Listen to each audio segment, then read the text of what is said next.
पनवेल में आज राष्ट्रीय हिंदी दिवस बड़े ही धूमधाम से मनाया गया। सहयोग स्नेह सेवा संस्थान और संयोजिका संतोषी बहन के माध्यम से आयोजित इस कार्यक्रम में 28 विभिन्न भाषाओं पर रंगारंग नृत्य की प्रस्तुति की गई। कार्यक्रम में विधायक प्रशांत ठाकुर, पूर्व महापौर कविता चौतमाल, नगर सेविका Rajashree Wavekar, retired lieutenant colonel doctor YD Kaushik, BJP नेता संतोष शर्मा, प्रद्युम्न शुक्ला, जितेंद्र तिवारी समेत बड़ी संख्या में बीजेपी कार्यकर्ता और पदाधिकारी मौजूद रहे।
हिंदी दिवस पर बोलते हुए विधायक प्रशांत ठाकुर ने कहा कि हिंदी हमारी संस्कृति और एकता की भाषा है। उन्होंने आयोजकों को इस सफल कार्यक्रम के लिए बधाई दी और कहा कि ऐसे आयोजनों से समाज में भाषा के प्रति चेतना बढ़ती है। हिंदी भाषा सम्मान दिन के अवसर पर आपने इस कार्यक्रम का आयोजन किया। दीदी, मैं आपको बहुत बहुत धन्यवाद देना चाहता हूँ।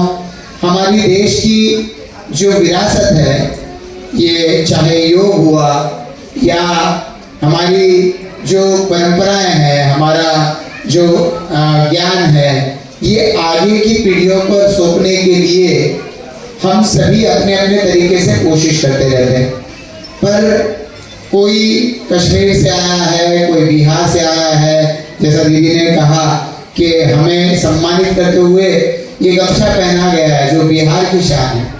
महाराष्ट्र की भूमि में हम कार्यक्रम का आयोजन कर रहे हैं, तो ये हमारी संस्कृति का एक तरीके से परिचायक है। उत्तराखंड से आई है, चाहे पश्चिम बंगाल से आई है, बिहार से, कश्मीर से लेकर कन्याकुमारी तक, अगर हमें कोई एक भाषा जोड़ के रखी है तो वो हिंदी भाषा है। और ये कार्यक्रम को हम इस कार्यक्रम का आनंद उठा पाते हैं तो इसका कारण हिंदी भाषा है। हमारे देश में अलग अलग सारी भाषाएं, मराठी से लेकर गुजराती से लेकर बंगाली से, कि हम जिस राज्य में जाकर रहते हैं उस राज्य की भाषा को समझना चाहिए। तो मैं तो आग्रह करूंगा आप सभी से, मराठी भाषा सीखिए। हम लोग जुड़े हैं अलग अलग समाज के साथ में। तो यहाँ पर पनवेल में हमारे यहाँ पर जो केरल से आए हुए हमारे मलयालम भाषी हैं, वो मराठी सीख रहे हैं। पूर्व महापौर कविता चौतमाल ने कहा कि बच्चों की प्रस्तुति देखकर यह विश्वास होता है कि हिंदी का भविष्य उज्जवल है। उन्होंने आयोजक संस्था को धन्यवाद दिया और क्या कुछ कहा, सुन लीजिए। तरफ से मैं आपको ये हिंदी दिवस की शुभकामनाएं देती हूँ। अभी हमने सबने बताया कि हिंदी का क्या महत्व है, कि हम जिस स्टेट में जन्म लेते हैं, काम करते हैं, वहाँ की भाषा तो अनिवार्य है, हमें आती है, लेकिन पूरे भारत भर में हम कभी न कभी घूमने जाएंगे, अगर हमें हिंदी नहीं आएगी तो हम कुछ भी बोल नहीं पाएंगे।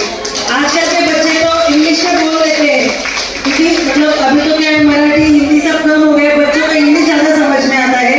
अगर आप पढ़ाई करने के टाइम पे देखेंगे तो बच्चों को हिंदी मराठी लिखना भी नहीं आ रहा है, इतना वो इंग्लिश में आगे चले। लेकिन मैं चाहती हूँ कि हर माँ का कर्तव्य है कि उनको अपनी राष्ट्रीय भाषा हिंदी और स्टेट की भाषा मराठी थोड़ा तो सिखाइए, अपना काम है।